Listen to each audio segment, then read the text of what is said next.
2025 ಅಲ್ಲಿ ನೀವು ಈ ಫೋನ್ ಯೂಸ್ ಮಾಡಲ್ಲ, ಈ ಫೋನ್ ಯೂಸ್ ಮಾಡ್ತಿದ್ದೀರಾ, ಆದ್ರೆ ಸ್ಟಾರ್ಟರ್ ಮಾತ್ರ ಅನಲಾಗ್ ಇಂದ ಡಿಜಿಟಲ್ ಯಾಕೆ ಅಪ್ಗ್ರೇಡ್ ಆಗ್ತಿಲ್ಲ?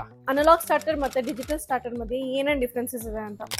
ಈಗ ಅನಲಾಗ್ ಸ್ಟಾರ್ಟರ್ ಅಲ್ಲಿ ಏನಾಗುತ್ತೆ, ನಿಮಗೆ ಅನಲಾಗ್ ವೋಲ್ಟ್ಮೀಟರ್ ಮತ್ತೆ ಅನಲಾಗ್ ಆಮೀಟರ್ ಬರುತ್ತೆ. ಅದರಲ್ಲಿ ನಿಮಗೆ ರೀಡಿಂಗ್ ಬರೀ ಒಂದು ಲೈನಲ್ಲಿ ವೋಲ್ಟೇಜ್ ಮತ್ತೆ ಒಂದು ಲೈನಲ್ಲಿ ಕರೆಂಟ್ ಮಾತ್ರ ಇರುತ್ತೆ. ಬಟ್ ಡಿಜಿಟಲ್ ಸ್ಟಾರ್ಟರ್ ಏನಾಗುತ್ತೆ, ನಿಮಗೆ 3 ಲೈನಲ್ಲೂ ವೋಲ್ಟೇಜ್ ಮತ್ತೆ 3 ಲೈನಲ್ಲೂ ಕರೆಂಟು ಡಿಸ್ಪ್ಲೇ ಆಗುತ್ತೆ. ಏನಾದ್ರು ಪ್ರಾಬ್ಲಮ್ ಆದರೆ ಯಾವ ಲೈನಲ್ಲಿ ಏನು ಪ್ರಾಬ್ಲಮ್ ಇದೆ ಅಂತ ಈಸಿಯಾಗಿ ಐಡೆಂಟಿಫೈ ಮಾಡ್ಬೋದು ನೀವು. ಅನಲಾಗ್ ಸ್ಟಾರ್ಟರ್ ನಿಮಗೆ ಥರ್ಮಲ್ ರಿಲೇ ಬರುತ್ತೆ, ಡಿಜಿಟಲ್ ಸ್ಟಾರ್ಟರ್ ಪವರ್ ರಿಲೇ ಬರುತ್ತೆ. ಈ ಥರ್ಮಲ್ ರಿಲೇ ಏನ್ ಮಾಡುತ್ತೆ ಅಂತಾನೆ ಏನಾದ್ರು ಪ್ರಾಬ್ಲಮ್ ಆದಾಗ ಆಮೇಲೆ ಆಫ್ ಮಾಡುತ್ತೆ, ಸೊ ಟೈಮ್ ತಗೊಳುತ್ತೆ ಆಫ್ ಆಗೋದಕ್ಕೆ. ಬಟ್ ನಿಮಗೆ ಡಿಜಿಟಲ್ ಸ್ಟಾರ್ಟರ್ ಏನಾಗುತ್ತೆ, ಪವರ್ ರಿಲೇ ಬರೋದ್ರಿಂದ ಅದು ರೀಡಿಂಗ್ ನ ನೋಡುತ್ತೆ, ರೀಡಿಂಗ್ ನೋಡಿ ಇಮಿಡಿಯೇಟ್ ಆಗಿ ಸೆನ್ಸ್ ಮಾಡಿ ಆಫ್ ಮಾಡುತ್ತೆ, ಸೊ ದಟ್ ಲಾಂಗ್ ಟರ್ಮ್ ಬರುತ್ತೆ ಮತ್ತೆ ಸೇಫ್ ಆಗಿರುತ್ತೆ. ಇಷ್ಟೇ ಅಲ್ಲ, ಡಿಜಿಟಲ್ ಸ್ಟಾರ್ಟರ್ ಅಲ್ಲಿ ನಿಮಗೆ ಎಲ್ಲಾ ತರ ಫೀಚರ್ಸ್ ಸಿಗುತ್ತೆ.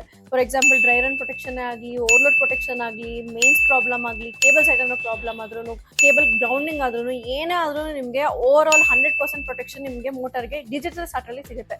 ಆದ್ರೆ ಅನಲಾಗ್ ಸ್ಟಾರ್ಟರ್ ಅಲ್ಲಿ ಇದೇನು ಫೀಚರ್ಸ್ ಬರಲ್ಲ. ಇಷ್ಟೇ ಅಲ್ಲ, ನಿಮ್ಗೆ ಇದ್ರ ಜೊತೆಗೆ ಇನ್ನು ಎಷ್ಟೊಂದು ಅಡಿಷನಲ್ ಫೀಚರ್ಸ್ ಸಿಗುತ್ತೆ ನಿಮಗೆ. ಈ ಅನಲಾಗ್ ಸ್ಟಾರ್ಟರ್ ಅಲ್ಲಿ ನಿಮಗೆ ಆಟೋ ಸ್ಟಾರ್ಟ್ ಅನ್ನೋದು ಬರಲ್ಲ, ಡಿಜಿಟಲ್ ಸ್ಟಾರ್ಟರ್ ಅಲ್ಲಿ ಮಾತ್ರ ಬರೋದು. ಅದ್ರ ಜೊತೆಗೆ ನಿಮಗೆ ಟೈಮರ್ ಸಿಗುತ್ತೆ, ವಾಟರ್ ಲೆವೆಲ್ ಕಂಟ್ರೋಲರ್ ಸಿಗುತ್ತೆ, ಮತ್ತೆ ಮೊಬೈಲ್ ಕಂಟ್ರೋಲ್ ಸಿಗುತ್ತೆ.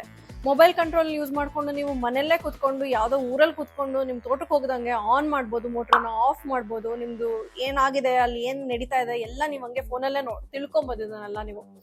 ಸೊ ನಾನು ಕೊನೆಯದಾಗಿ ಸಿಂಪಲ್ ಆಗಿ ಏನ್ ಹೇಳಿದ್ರು ಅಂತಂದ್ರೆ, ನಿಮ್ಗೆ ಪ್ರೊಟೆಕ್ಷನ್ ಬೇಕು, ಬಾಳ್ಕೆ ಬೇಕು ಅಂತಂದ್ರೆ ಡಿಜಿಟಲ್ ಸ್ಟಾರ್ಟರ್ಗೆ ಹೋಗಿ, ಬೇಡ ಅಂತಂದ್ರೆ ಅನಲಾಗ್ ಸ್ಟಾರ್ಟರ್ಗೆ ಹೋಗಿ. The choice is yours.